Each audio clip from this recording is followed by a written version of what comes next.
দেখেন অবস্থা, এক পাতিল ভাত দুপুরে রান্না করছি। দুপুরে ওইভাবে কেউ ভাত খায় নাই, যার জন্য রয়েছে জামাই নতুন চাল আনছে আজকে কিনা।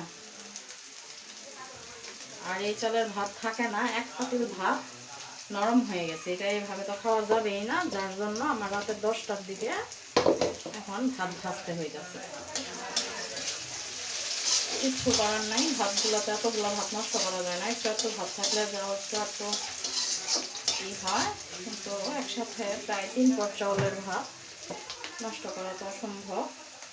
তাই আর কি ভাতগুলো আর কি করা, ভাজা ভাত খাইতে মজা, কিন্তু রাতের বেলা না।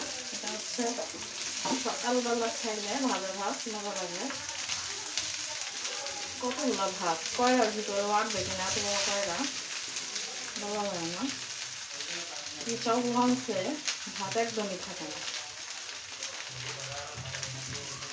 চাউলগুলো মেবি পাল্টায় আনা লাগবো, নাইলে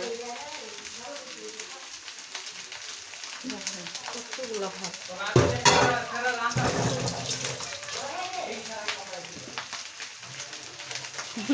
আজকে দুপুরে ভাত না খাওয়ার কারণ হইতেছে আমাদের বাসায় চোর আসছিল, যার জন্য সবাই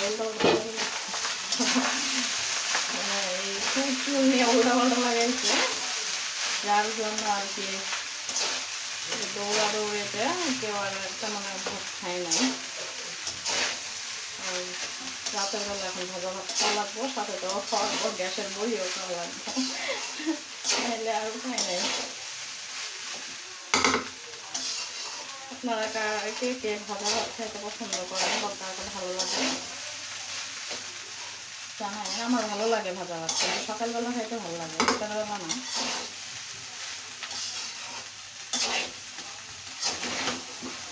আমার এক সময়কার এটা রুটিন ছিল, সকালবেলা যখন স্কুল কলেজে পড়তাম, সকালবেলার রুটিন ভাজা ভাত আর সাথে একটা ডিম ভাজি, এই ছিল আমার সকালের নাস্তা। এর থেকেই শুরু হয়েছে আমার গ্যাস্ট্রিকের সমস্যা।